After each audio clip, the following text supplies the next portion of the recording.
let's give them something to cheer for now. Boise State for the win. They hand it off to Johnson. Boise State has won. Time now for the College Football Inquirer. Here's Pat, Russ, and Dan. All right, welcome to the pod. And I got to say, it's late May. Weather's nice. There's lots to do. We aren't exactly awash in college football news. We have some. We definitely have enough to get through this show.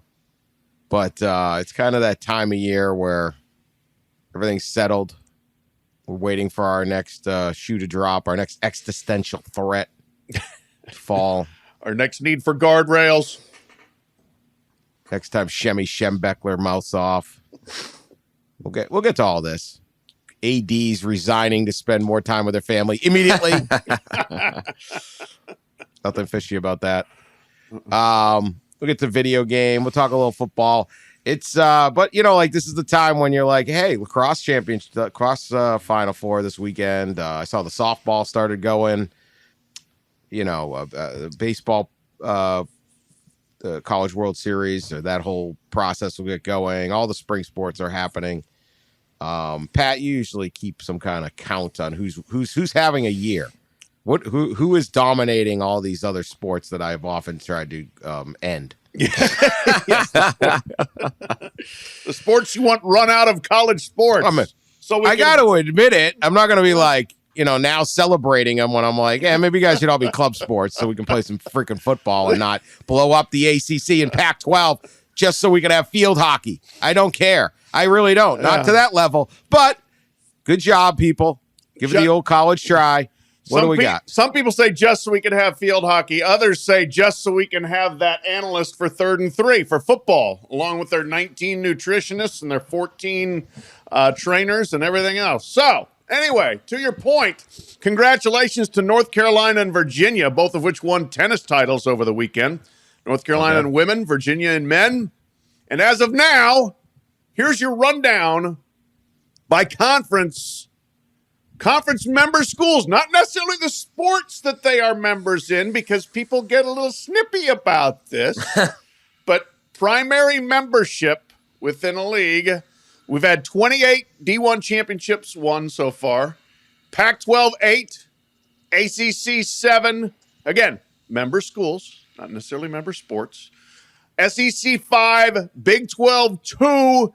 And the Big 10, with all that money, all that revenue advantage, only 2 championships so far. 6 schools have won 2 national titles. Arkansas, North Carolina, Virginia, Stanford, UCLA, California. There's your rundown. All right. The Olympic Sport Minute brought to you by Pat Forde. What are they getting? What are they getting snippy about? What is happening? Well, I like this. Someone's snippy. No, they get like. Who wins the national snippy title? Now that Boeheim's gone, is it young Boeheim? Is it someone else stepping up? Who could do it? It's people who, you know, like you're giving water polo national championships to the Pac-12 and they don't sponsor water polo. Well, okay. Stanford and UCLA, or Stanford and Cal that won the water polo title, still pretty well bedrock Pac-12 schools. So if we want to get deep into the weeds and grant the titles to whatever conference it is that sponsors water polo, I don't even know. We certainly can, and eventually I'm sure we will if I get around to writing about this, which nobody else does. So that's your Olympic Sports Minute, is Ross. So it's like let's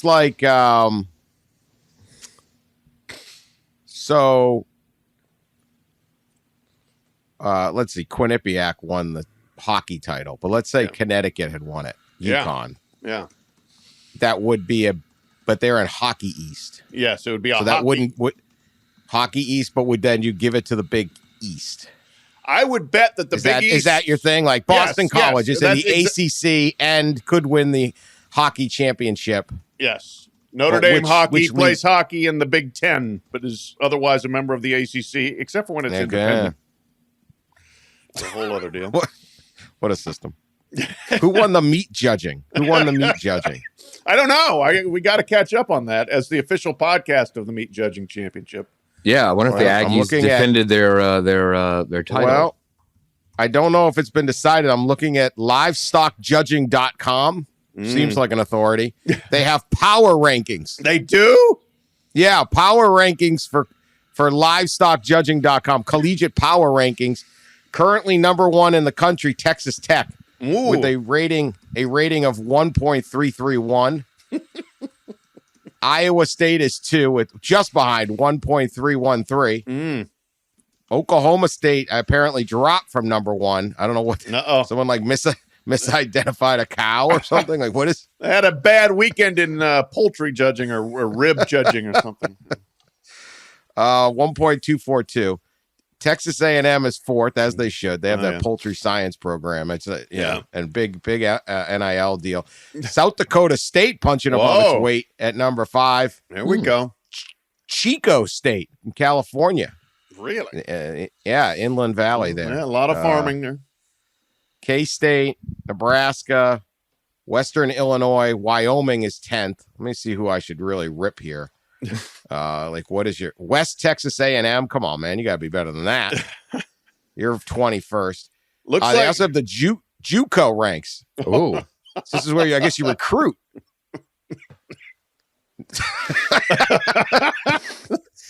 You can imagine.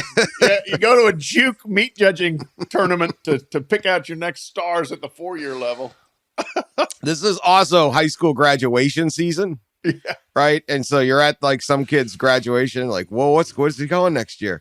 Well, he's going to do some livestock judging at Northern Oklahoma College. Oh, number 1 in the livestockjudging.com power rankings. That's impressive. I think this appears to be a fall sport. Like the national championships are decided in October. Oh, maybe they did this. So. I don't know. There's no date on this. I'm just Casper College. Yeah, Casper, Wyoming. That's got to be a beast. Yeah. Here's my favorite thing I just found. The University of Georgia team they call the Meat Dogs. And they apparently they're claiming a national title of some kind. My son's going to be a college athlete. Okay, well, it's headed to Blackhawk East College to be a livestock judge. Joining the Meat Dogs. Holy moly. Eastern Oklahoma State. Yeah, the Juke. It's good. Well, anyway, like I said, we're looking for stuff to talk about, apparently. I'll tell you one thing that will pass the off season coming forward in an absolutely fantastic thing. EA Sports is bringing back the college football game. It was delayed a year so they could get it right.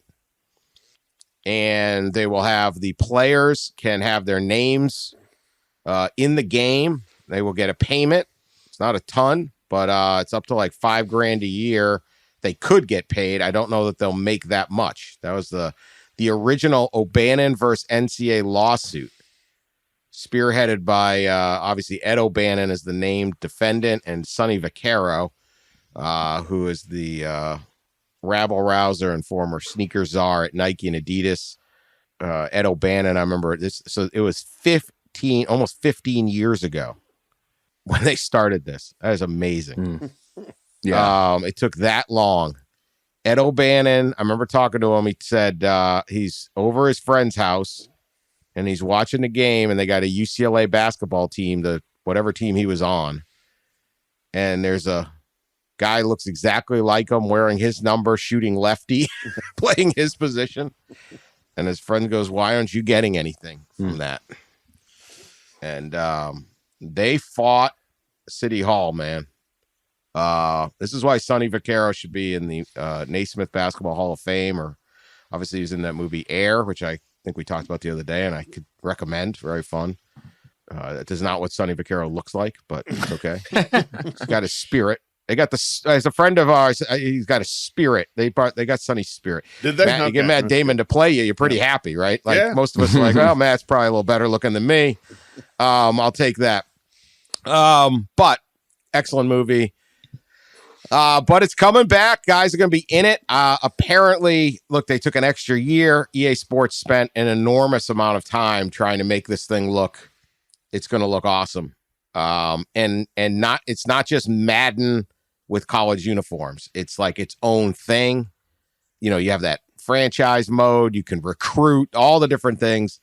It's going to be pretty wild, right? It's going to be pretty wild, and I think people are really excited. Yeah, I'm super excited. I mean, I grew up playing the game. It was probably the game I played most just growing up as a kid. And it's going to be interesting to see how this works, because I think it's EA Sports is working with one team partners in kind of basically what is like a group licensing deal for players to be involved. And I think early reports are that they'll receive around actually like $500, which seems incredibly low. And I wonder if a lot of players. Yeah. I mean, and you wonder if, I think it was mentioned to me that, some of the big name players are going to eventually probably see more in separate NIL deals to market and promote the game. So that makes a little more sense. So you might see like the Caleb Williamses or whatever making the 4 and 5 figures instead of in the 3. So that makes a little more sense. But really, the big issue here is that there's no players association to collectively bargain with, which we talked about on the show quite a bit, and it's probably in the future of college sports at some point, and is needed for things like this. But instead of while that is absent, you kind of create a group licensing deal through this NIL system, which is going to allow this to happen. But hopefully the players who can get some more money here through marketing and things like that. And this is just going to be incredible for college football and college football fans. I can imagine the sales of what this video game will produce. It's interesting. There's a bit of a generational, I guess, divide, and owing to being ancient, I'm on the other side of it. Like, I didn't play these games, right, growing up. But the people that did are so excited about this, like so thrilled to have these games. So that's good for them, and I do hope the players can get as much out of the deal as they can, because Ed O'Bannon had a hell of a point right from the start, and that was kind of the Big Bang lawsuit, was it not? I mean, that was the one that spawned everything else that came after, and really began the broad-based legal challenges to amateurism, and helped get us somewhat to where we are now. Name, image, and likeness. This is exactly it. This is, put your name, your image, and your likeness into a video game of you playing your sport. I don't, does this maybe in any way satisfy player compensation in terms of making people feel better about them getting stuff? Not if they're only getting $500. That's not going to do it. But if that grows, or if there are some players who can substantially benefit from this monetarily, then good for them. I'm all in favor. So there's about 15 to 16,000 division FBS football players. It's a lot. I don't know if this goes down in total too. And so that's 7.6 million just at 500. I don't, so that's kind of the problem, is there's a gazillion players. I'd like to see them get more than 500, but for a lot of these guys, it's more about, I'm going to be in the game. Yeah. Right. Like there's a game and I'm in the game. Right. And so if this is it, and this was always this is why this argument was so strong. And it's why Sonny and the legal team around it picked the right argument. So the game hasn't existed since 2012. Denard Robinson was the last cover guy. I remember talking to him once about that, like years later when he was with the Jaguars. And he was like, yeah. He's currently a coach. He hasn't even played in the NFL since like 5-6 years, so maybe longer. He's someone on the staff, coach kind of thing at Michigan now. But how could you possibly? This is why it scared everyone so much, because the point was so good. Like, what are you talking about, man? That's Ed O'Bannon. Yeah. Why can't they get $500? Yeah. Oh, right. And that was it. pigs get fat, hogs get slaughtered. Mm-hmm. And they were hogs, and they have gotten slaughtered from this. They tried to hold it out as long as they could, but anyway, this will help with the popularity of the game. There's no downside. And look, man, if you're the third string backup punter at Toledo and someone sends you $500, cool. You're taking it for sure. Absolutely. Cool. I mean, it's passive income for some, it's there. So hopefully that number goes higher, but it's not ever going to be a gazillion dollars. They'll never, if the players do have a union, they're never going to organize and like pull their likeness from it. It's going to take the deal. Yeah. So that's why a players union will be very, very weak, Yeah. but whatever, 500's 500. And yeah, I'm sure whoever they announce to be the main people will get paid more. Whoever's on the cover, Mm-hmm. you don't have to wait for Denard Robinson to, leave college football. I mean, who would you put on the cover? Like Caleb Williams? Yeah, That'd be I would think so. That's a layup. I think he's the biggest star going into the game this season. Returning Heisman winner? Yeah. Yeah. I wonder if there'd be Right, yeah. regional. I don't know if they do. I can't remember if they did like Yeah. regional covers, like SI does or whatever, like the regional kind of cover. Because you'd think out west, you'd have Caleb. Out east, you'd have Drake May probably. I don't know if they do that though. I'm not actually sure. JJ McCarthy or something, or somebody at Yeah. Michigan for the middle. And Yeah. And then South. Boy, that would be huge. Yeah. That becomes huge. Who's your SEC comp- player if you have one? It's a lot of turnover in that league. It is. Yeah, and it's a good point. not quarterbacks, right? I don't know. Yeah, I mean, I wouldn't think Jaden Daniels would be on the cover. I'm sure there's probably some others that you would grab. But yeah, that's a good question. Yeah. Anyway, pretty cool. I've heard that like I said, they delayed it a year, and they really want it to be its own game. It's a different game than Madden. I mean, obviously Madden is insanely popular, but college football is different. And, the plays and the systems and the stadiums, I mean, they do such a good job now with the just everything. So anyway, that's cool. It's coming. I'm not sure exactly when it comes out for sale later. I don't know. I'm sure they sent me like 40 press releases that I was supposed to read, but I decided to do something else with my life. So Didn't do the homework reading. yeah, that's about it. Story for Pete Thamel. Talking about new Big Ten Commissioner Tony Petitti coming in and trying to clean up what was a not quite completed television deal with Kevin Warren.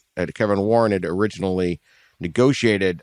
Two things are interesting. One is, it's a very interesting story by Pete. It gets into like who owns, the television negotiations are really interesting. But the two main points, that looks like the Big Ten's going to have to give back at least $70 million in various give backs. Like they basically gave away the Big Ten title game one year when Fox actually owned it. So Fox is going to get like $40 million back there. Cuts the total deal by like $5 million a team, which, the televangelists / ADs are upset about. How will they gonna have to drop a mistress and drop one pool boy from the set from the payroll. The payroll. But more interesting to me is this deal where NBC has the deals, right? And they're going to show a lot of night games. And there was this, what they call a tolerance, is how they labeled it, that historically nobody played night games until in late November, and certainly not Michigan, Penn State, and Ohio State. They did not want to play night games as the weather got colder and that. And all of a sudden, NBC's like, yo, what are we going to show in November? And hello, Rutgers, right? Obviously, they're going to add USC and UCLA, but they're trying to work that out. And there's a quote from Ward Manuel, the Michigan AD. NBC was surprised we had not discussed, and I had not discussed with anyone in the league to change the tolerances we had agreed upon. but someone else, another source said, sources, the fault here is with the administrators on campus. How do the presidents, chancellors, and athletic directors not know this? The universities all sign off on this. Sounds like an NBC source, maybe. You think? So they have already announced November 11th this season, Ohio State will host Michigan State at night. And I don't know how they're going to figure this thing out. But like Michigan, Ohio State doesn't ever want to move their game off of noon. I get it. I mean, it can get cold. And when you're dealing with hundreds of thousands of people, you're trying to get to and from these little towns, or over 100,000, not hundreds. It can be, I don't know. Big Ten doesn't want to change the thing. Thoughts on this little wrinkle? I mean, it'll get worked out, but Pat, what do you think? It's very interesting, and it does. There was a little bit, not necessarily smoke and mirrors, but a little bit of kind of shuffling things around to get this thing done and presented quickly, I think. And obviously not all the details got tidied up to everyone's satisfaction. And I think this adds another layer of where some of the dissatisfaction was with Kevin Warren. From league members and his communication. I don't know whether he was the best communicator. If you go back to when they were going to not play football in the fall of 2020, a lot of people felt like that decision was made by a very small circle and didn't necessarily include everyone who needed to be included. Now you've got people saying that this massive TV deal contains some surprises they didn't know about, that Kevin didn't talk about, didn't get clearance for, including giving NBC the 2026 Big Ten championship game, which to Fox is like, wait a minute, that wasn't supposed to happen. So, yeah, it's messy. It is going to get done, obviously, but we will have some money being, I guess, that has to be accounted for, and that'll be accounted for by the member schools. And yes, to Dan's point, that's where we're going to see the hand wringing and the crying. And like, oh my gosh, now we're only going to make $59 million next year, not 65, and I don't know how we're going to get by.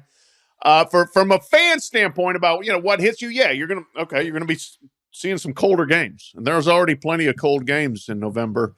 I just looked up, just like for my edification, that there's basically a 13-degree drop-off. Low temperatures drop off from 38 degrees to 29 in the month of November in Ann Arbor. So your average low is 29 degrees. Now, that's probably like 2 a.m., but still, if you're starting playing a football game at freezing, it's going to be a long 4 hours. You'll be happy for the rules that speed up the play of the game, for sure. But, I don't know whether most of the rest of the weed stuff of this will affect the everyday people, but it's an interesting window again into where Kevin Warren left the league on his way out. Yeah, I mean it's really probably gives everybody an idea of the lack of probably communication between the league office and the commissioner with all the other schools, with the schools, and to an extent with the TV networks. This has been kind of a story in a way behind the scenes a little bit. I think since Kevin Warren took over, right, is the issue with the communication and just the entire situation with the league office and its commissioner, and then his ADs and even to extend his presidents in general, his schools. And that has been kind of an issue for a couple of years. And now we're seeing like what that issue produced, I think. And that is a serious situation with the TV deal. And it's been something kind of like last 2 or 3 weeks. It's bubbled up a few times. In fact, it was a pretty big talking point out in Phoenix, this issue. And it was made clear, I think, to a few of us out there that it was going to be resolved. Like Petitti, of all the people that could resolve this issue, it would be somebody like him, and that it'll be resolved and everything will be okay. But kudos to Pete too. It's really well reported story. It was thorough, and it had a lot of details that I had not heard. At least probably a third of it or so. I had not heard exactly a lot of that. And I think the two biggest things is promising a championship game, right, to NBC when Fox basically owns it, not telling Fox. So that's a pretty big issue. And then obviously having to pay back this money, which in the grand scheme, it doesn't seem like it's a huge deal given the total, but every dollar counts. And so I think things will get squared away, and he'll close these deals, and these long-term forms will be signed, and everything will go kind of back to normal. And the way I have been told is that this doesn't happen often, but it does happen with TV deals, that it takes a while for the long form sheets to kind of be finalized, but you usually don't have, obviously, some glaring mistakes in the negotiations like we're seeing here. And I think it's just another reason why probably it was best for a lot of parties that Kevin Warren go to the NFL. It was probably best for Kevin Warren, probably best for his league, and a lot of people in the probably college sports space would say it's best in general for college sports. He just wasn't necessarily a college sports guy. And I think I talked about this on this pod before, and Kevin Warren's, I remember having conversations with him about how he didn't quite understand why college operates the way it does, and disagreed in a lot of the ways it operated, and it just didn't mesh him in college. And obviously his ADs and a lot of his schools, he didn't mesh with them either, pretty clearly.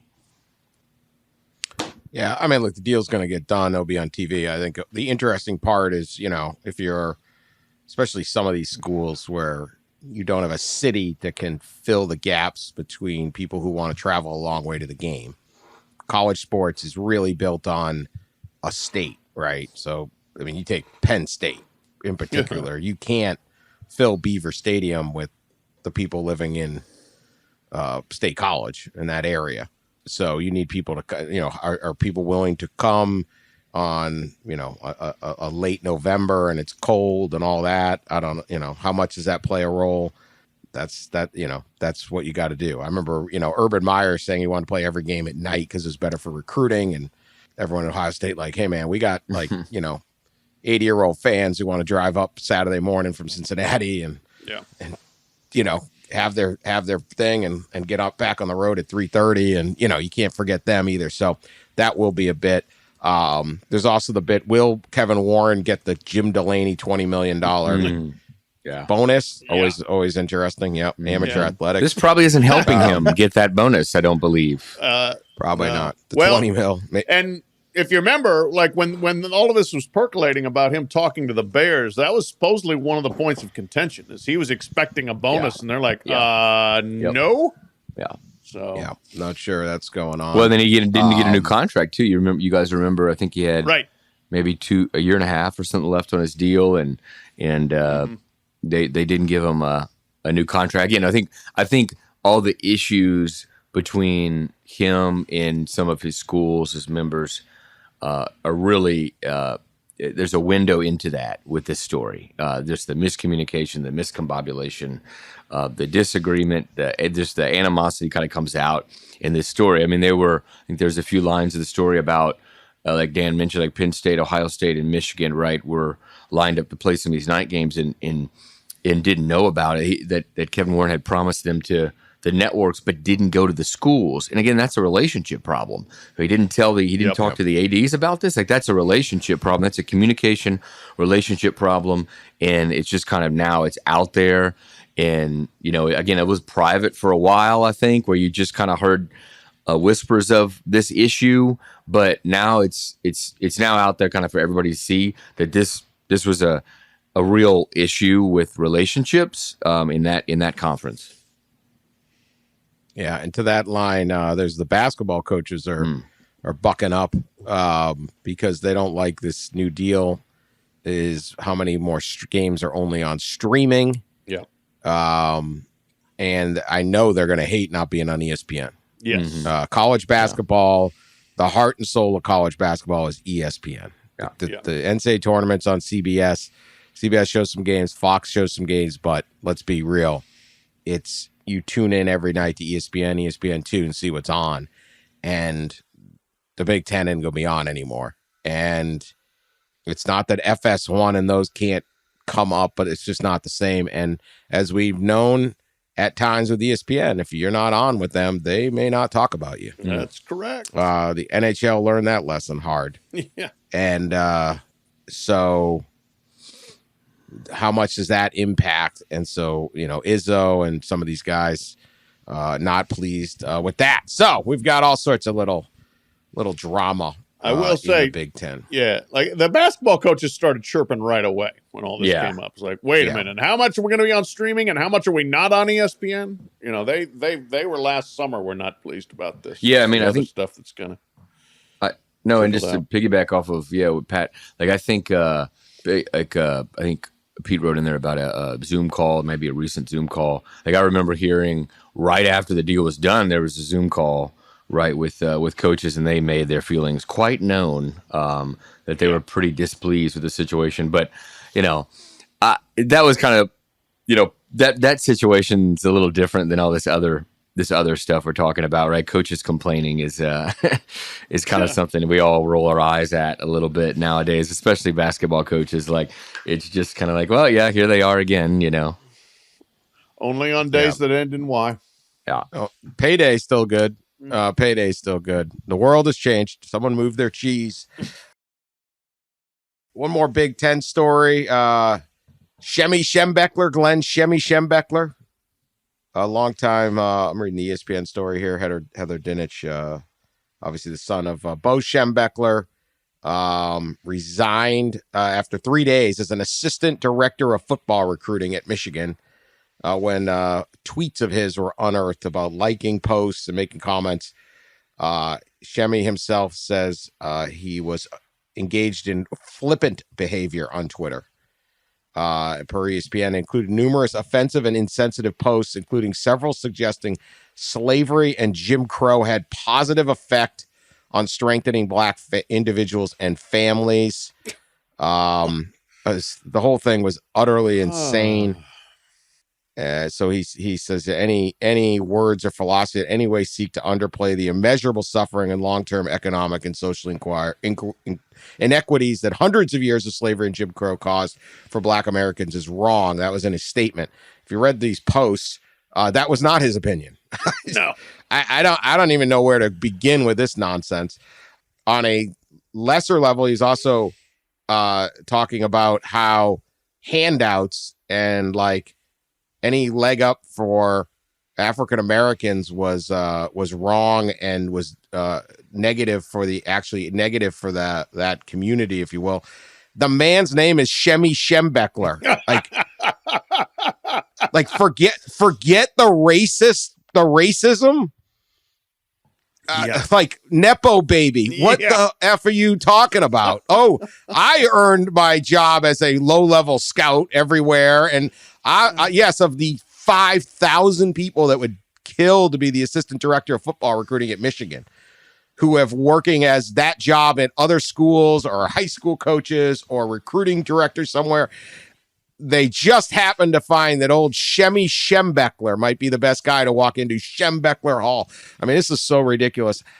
My thing about this, how the hell, how in 2023 are you not looking at people's social media? That's the thing. All right. And this Come on. Probably dovetails to another topic we want to talk about. Mike Bone at USC. Who's doing the background checks here, man? Come on. Between this and supposedly, like, according to the Los Angeles Times, 6 former Cincinnati employees lined up, including 2 of them by name, to say, yeah, we didn't really like working for Mike Bone. There was some weird stuff going on. What'd they come up with on weird stuff? Do we know yet? Oh, yeah. No, according to the Los Angeles Times. I didn't see that. Yeah, no. There was a female staffer who said that his actions touching women staffers, like shoulders back, made her skin crawl. Mm-hmm. And didn't like the way he spoke to or acted around some of the women staffers in the athletic department. And again, the Los Angeles Times found 6 people at Cincinnati to say this. Whoever was doing the background checks for USC, someone, I guess, either didn't find it or nobody cared whether they found it. And then again, like here too, like all we hear about in college sports is like, well, yeah, we need these search firms because they vet things for us. Well, how about if they do better at vetting these things? How do you not find Schembechler's social media and look through it and go, oh my God, we can't hire this guy? Seriously. It's that just astounds me with all the money that's spent on search firms and allegedly vetting that things like this at 2 of the biggest, most profitable, richest athletic departments in the country. These things are slipping through. Yeah, 100%. Yeah, I mean, like the schools pay lots of money to search firms, consultant types, and their own staff members, right, to do like background checks. And one of the things these days that you always have to check in any kind of background check is a person's social media. In whether that's go through it, take time to go through it, or something, man. I mean, that's important nowadays. This just feels like something that could have been easily avoided. Yeah, this is just. I mean, good. I'm glad he's gone. I mean, I have no idea what this was. I don't even know how you can. I don't even know where you come up with that line of thinking, but Jesus. The statement through the PR firm in Arizona is something. I was wrong. We must never sanitize morally unsanitary historical behaviors that have hindered the Black community or any other community. There are no historical silver linings for the experiences of our brothers and sisters. I'm not sure any of them want to consider Schembechler a brother at this point. Yeah. I'm sure he felt for his future, probably like in the industry, which there might not be a future of him in the industry, but it's over. Yeah, but like I'm sure he felt like he should do that. But man, like you're just like shining the light on more on this topic and creating more coverage of it, more content. Like just stop, stop and move on. When you're down to, I'm trying to make sure that I want everyone to know I think slavery is wrong. You're just not that's not the ground you want to be fighting on. Yeah. Yeah. Right. No kidding. Gee, really? Slavery? I always want to reiterate, I'm opposed to human slavery. Not something you normally have to make a statement to make clear. Let me clear the air on my opinion on slavery. My God. Anyway. Big recruiting weekend for the Oregon Ducks and Dan Lanning. Michael Van Buren, no relation to the president. I don't know, maybe. Actually, I have no idea. Maybe he's from Baltimore. Dan Lanning and company go in and get a verbal from him, 4/5-star QB, all the way from Maryland. They also pick up Zadavian Sims, a really good defensive lineman from Oklahoma. It's quite a weekend when you can land players that everybody wants from Oklahoma and Maryland and get them out to Oregon. See if we can keep them. Ducks had gotten Dante Moore out of Detroit until he flipped to UCLA just before signing day last year. So we'll see. That was a big loss for the Ducks. Van Buren comes in now potentially to save that thing, but it's really good recruiting for Oregon. And, one thing I'm impressed with Oregon's recruiting and Dan Lanning, I mean, it's a great place to go to school, but there's all this talk about conference realignment and you guys aren't in the Big Ten. And is there a path? They just keep delivering. Good point. Yeah, they are. He is recruiting like a monster. And I know that's one of the reasons he was your all around coach when he was at Georgia on the staff. He was supposedly to be a really good strategy guy, but also a killer recruiter. And that appears to be taking form at Oregon for sure. Isn't it? I think it's Oregon has signed. Is it more like 4 or 5-star player, or as many 4 or 5-star players, or maybe it's Oregon has committed more 4 or 5-star players than the Pac-12 combined. Maybe it's just 5 stars. I need to go look while we're talking. I need to go find that. But there's like some crazy note. They're far and away the best in the league at recruiting right now. They have 10 forced. It depends what list you're looking at. So I'm just looking at 24/7 right here. They have 10. The next Pac-12 school on the list, and they're 6th in the country. The next Pac-12 is, let's just say I'm going down a while. Colorado at 34. They have 2. Arizona's 36. They have 0. So that's just one. I know they can. Some of these places mix this up and all that. Try to come to a consensus, but they're recruiting at a very, very high level. It's funny. I happen to be I do some work with the kids at Detroit King High School where Dante Moore goes early last January, and Dante was going to flip, and I actually was walking out of that school. It's not athletic related the stuff I do, but it's pretty minimal. And Dan Lanning and one of his assistants were walking in. They were in the parking lot, and I was like, and I knew that this was. I had sources that this was, and it was like, oh, they're walking the Green Mile and making their last pitch. I'm like, I don't think that's going to work, but good luck, boys. Good luck, guys. Yeah. I don't know what to tell you, but yeah. So this is good. Yeah, no, they recruit and look 6th. Will stay, but their star average is so. And again, this is one thing. Average prospect 91.35. That actually would be 3rd. Well, no, South Carolina. They're recruiting well, so yeah, it's a good sign. Looking it's like not just they have like 28 guys and they're number one, like Texas Tech or something like that sometimes. But right. No, rivals using them. They got Oregon 9 4-stars. The rest of the Pac-12 8. So there you go. Colorado 2, Arizona State 2, USC 2, UCLA 1, Utah 1. Yeah, that's that stat I was looking for. It's pretty crazy. Yeah, it's been like that for. You can go back to the Cristobal days too. I feel like they've out recruited everybody in the league pretty on an annual basis, and you think that that might be slowly changing with Lincoln Riley's hire at USC, but because they've been really good with the portal and the portal players, but Oregon's still rolling right along. They have the resources to do it, and like you guys have talked about, Lanning has learned under the best on how to do this thing. And you throw in the Phil Knight and the Nike situation and NIL and all that, and they're kind of set up pretty well. I wanted to talk a little about opening weekend because it's almost getting time when we can start eyeballing some of these games. Yeah. But let me start. Or do you have something else, Pat? Nope. Okay. Let me just start. One little note here. I'm not sure what to make of this. Last week we talked about the guy in Colorado who was drunk driving, got pulled over for drunk driving, the dog, and switched seats with his dog, and tried to make the dog the driver and him the passenger. And quite amazingly, the police officer was not fooled by this, and he was arrested because the dog could not drive. I made a comment in there about what kind of dog was it, and I mentioned Paris Hilton's dog, which was I did not remember at the time, but it was a small Chihuahua.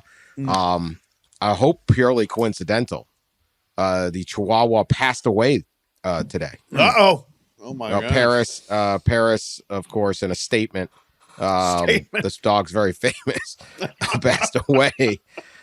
Thoughts and prayers with Paris Hilton's Chihuahua, but I'm a little shook. I certainly hadn't thought of the Chihuahua.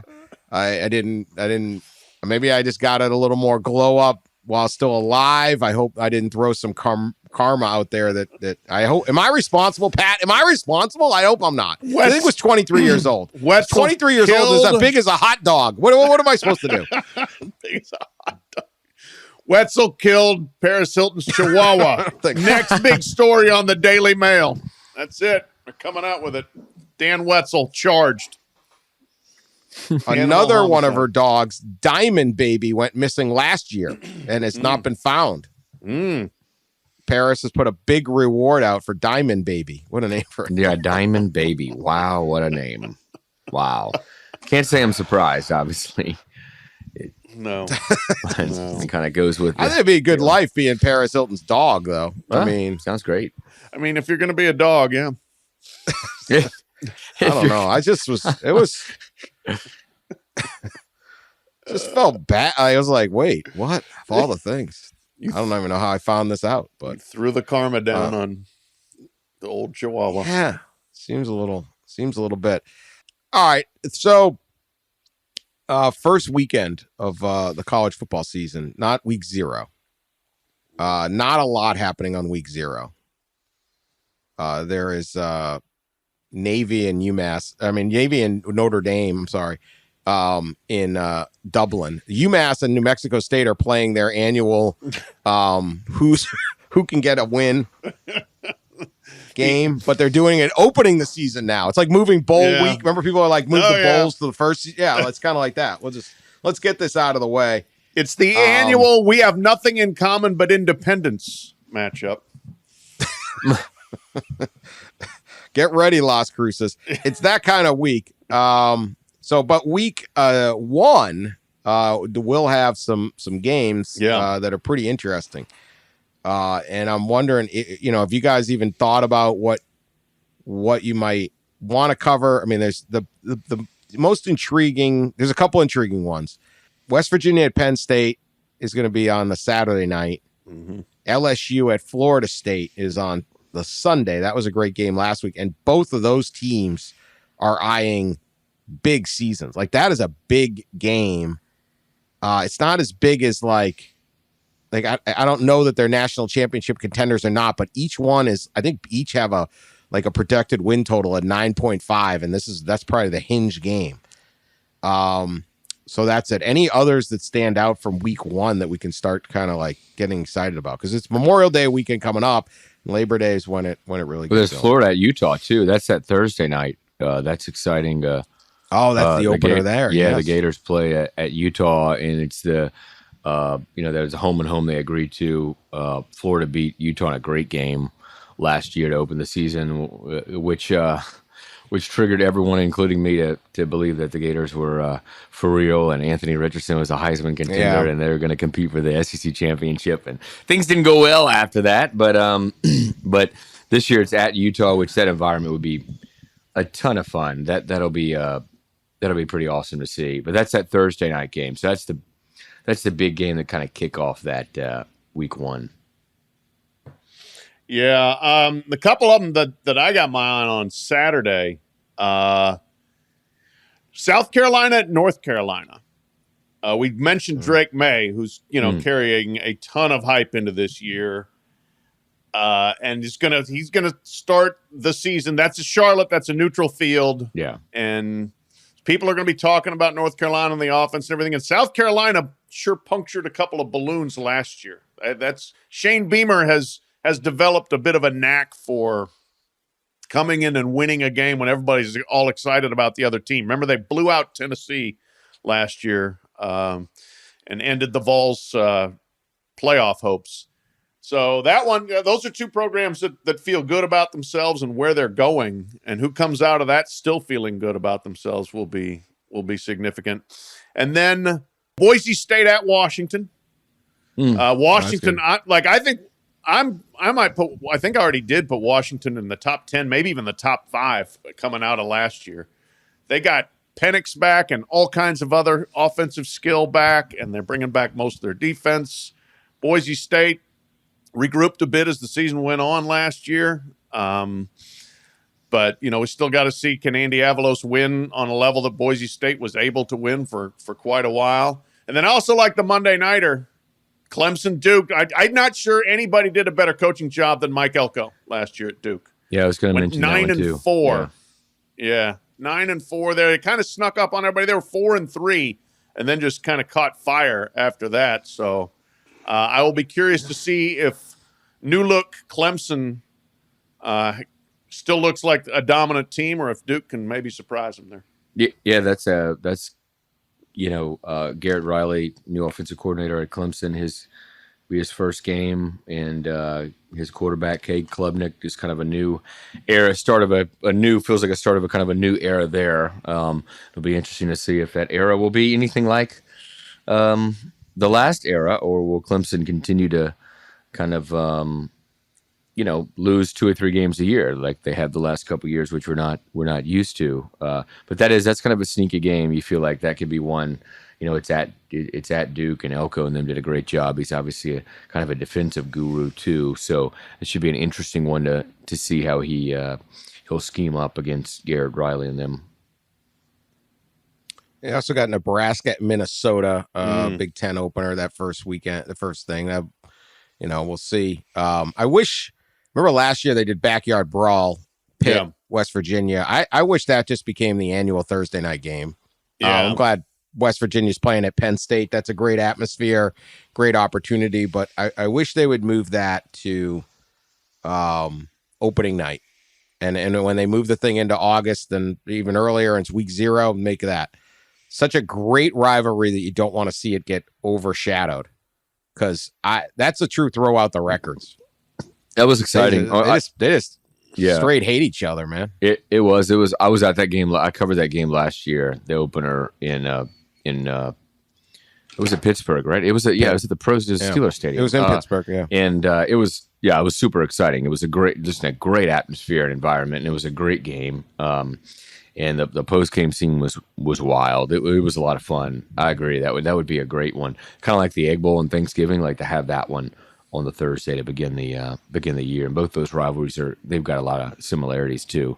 That would be good. Yeah, it doesn't really matter, what you do. It can set each of those teams have some potential, especially Pitt this season. It's a resilient program they got going, and but if you win that game, you kind of set up, you get the momentum, you get all the recruits locally thinking about it. But obviously for Penn State, which has the potential of a huge year, I know we're talk a lot about Penn State in the next couple of months of is this actually the team in the Big Ten, not Michigan and Ohio State, that can do this, and what's reasonable for them. So lot there. One other one we overlooked. Yep. Coach Prime debuts at TCU. That's right, of course. At noon in Fort Worth. It's going to be hotter than the surface of Mercury for that game. Who knows who's on the team? What does he got? Right. Yeah. What's he got? It'll be a spectacle. TCU returning playoff team, reigning playoff team, whatever they call them. Yeah. It could get ugly, could not. I don't know. We'll see. Yeah. It's it's coming. You can visualize. I love the summer, and the only thing that gets me not fall into like this heavy depression at the end of the summer is the football season starts. Agreed, 100%. Like everyone's always, I can't wait for football. I can wait, but it's got to be there. Like it's that otherwise Labor Day weekend I would be depressed. But then it's like, I got all this stuff. Yeah, pools close, people go back to school. Well, at least we got football. Yeah. All right. It's quite a tale out of Melbourne, Australia. Melbourne, Australia.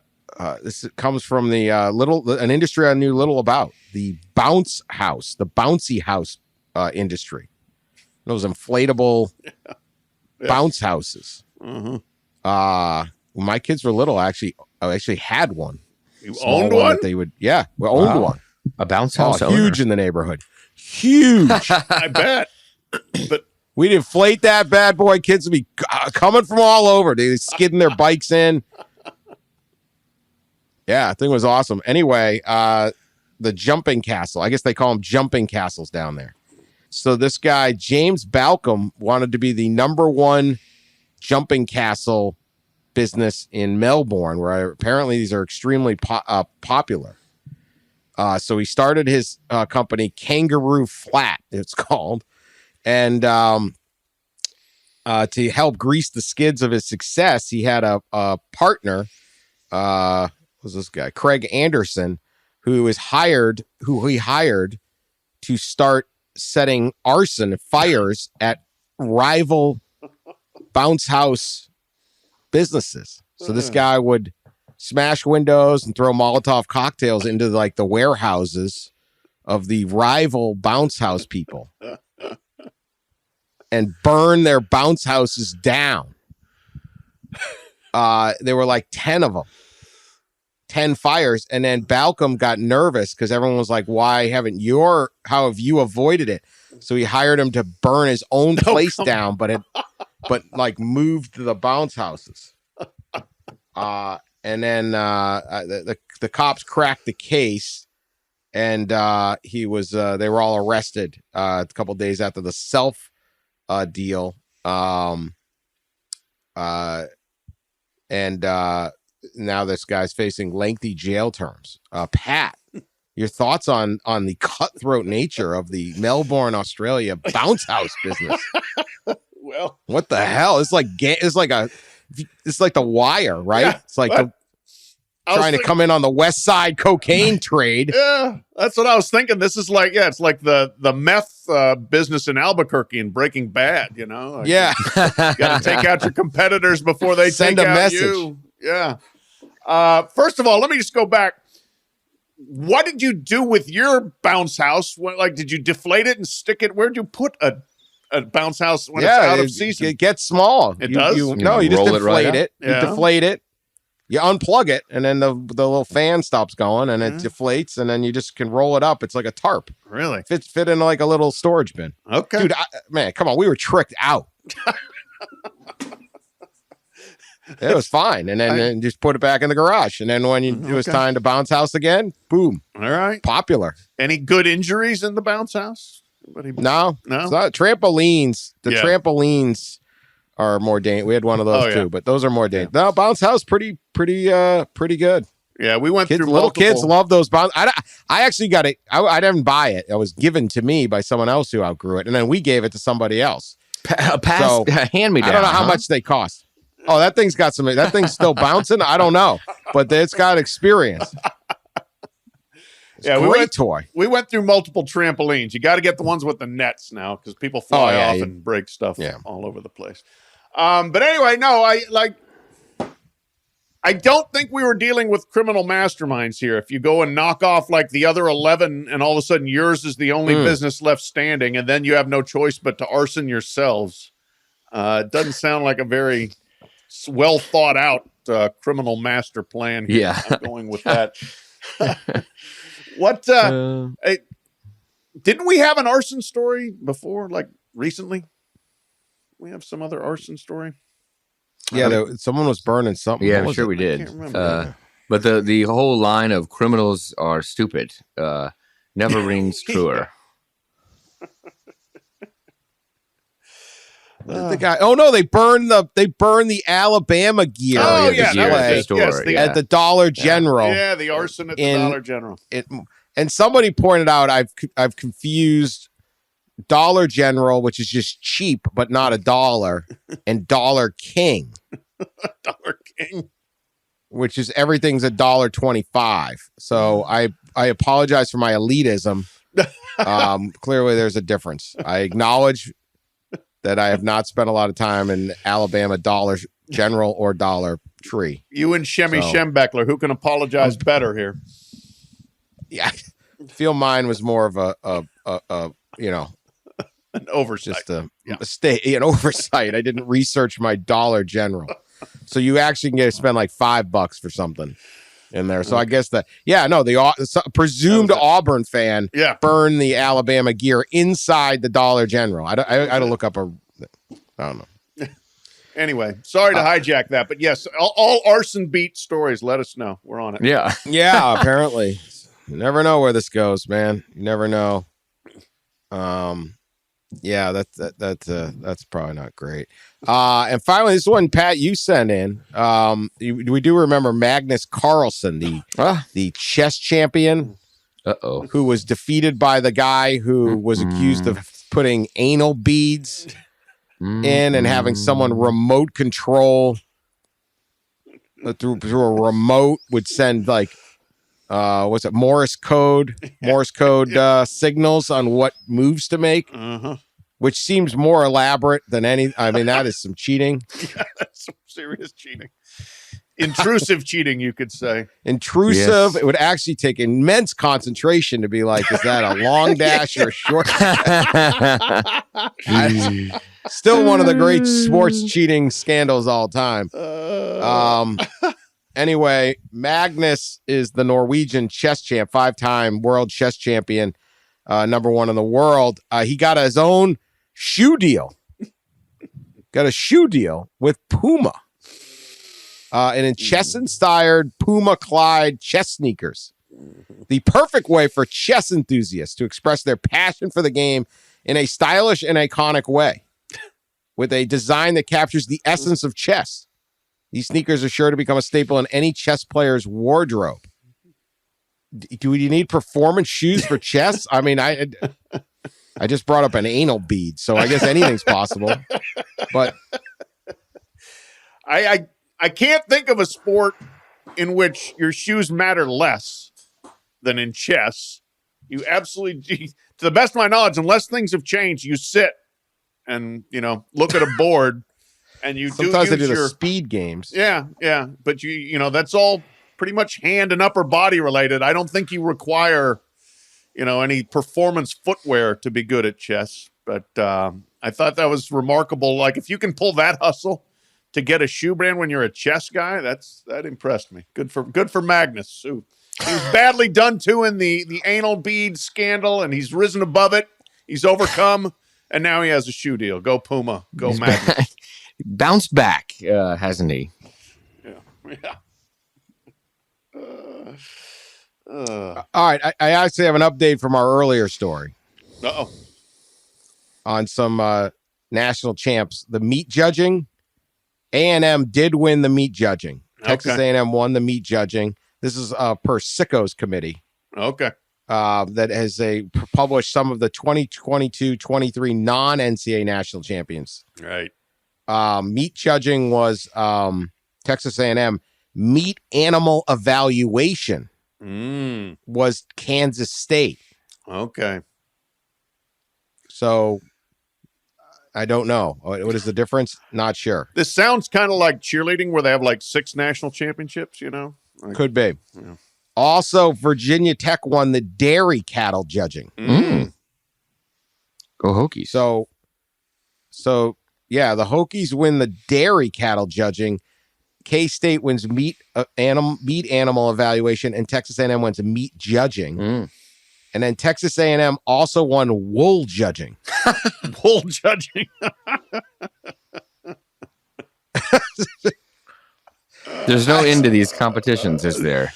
I don't know if any of these are true. I'm trusting the Sicko committee. I mean, Sam Houston, SHU, right? That's yeah, Sam Houston. Sam Houston, right? They won Irish dance. What the hell, Boston College? You can't even win Irish dance? Wait, maybe that's Seton Hall, because Sam Houston might be SHSU. Sam Houston State. No, this thing's got a red, though. It doesn't look like the pirate. All right. Sacred Heart? Maybe that is it. It can't possibly be Sam Houston. Irish step dance. That would be one of the strangest national titles. That's like... those are big competitions, though. They get into that thing. But that's like Alaska Anchorage winning beach volleyball. That one just doesn't compute. Yeah, I don't believe it. SHU. All right, someone look that up, okay? Here's a good one. Clemson won dairy tasting. So you like sit around, drink milk, and like eat some cheese or something? What is this? That's wild. What are these sports?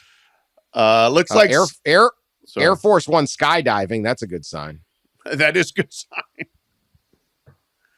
In case there's any problems, you want to be good at that. What is? Oh my goodness! What is this thing? Tri-C landscaping. I want to be in that. Here we go. What is Tri-C? That's a college. I don't know. Let me see what I've never heard of this. Tri-County. Sacred Heart University Clada dance team wins All big. Right. Sacred Heart. That makes a lot more sense. Yes. Sacred Heart. Good job. Tri-C. It could be Cuyahoga Community College. Oh. I typed in Tri-C on Google. First response. Does Tri-C accept everyone?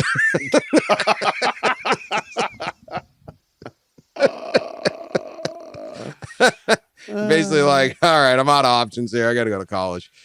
Tri-C anyone? These sports are incredible. Nebraska won forensics. Look out, criminals of the state of Nebraska. Watch yourself. They'll come get you. Ohio State won the Bollywood fusion dance. Okay. Didn't see it coming. Didn't see that one coming. Anyway, this is it. So congratulations to our various national champs here, who won things. Pitt Panthers won cricket. Did they? Well, OKWU. What is that? Is that Okaloosa Walton? I don't know. Any of these possible. athletes getting NIL deals, I wonder? Any of these? Oh, judging Oklahoma athletes? Wesleyan.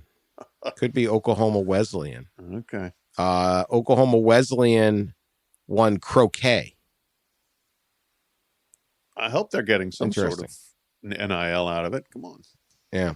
Yeah, me too. All right. That's our show. We're done. We're done. We're done here. Clearly. Mid-May. UCF won the paintball national title. Damn. I'm going to spend all day on this now. Forget it. I'm busy. It may not be a productive afternoon for me, so I try to figure these out. All right. We'll be back later in the week with more stuff, serious and not. And appreciate everyone listening and sticking with us here in May. We love you. Talk to you later.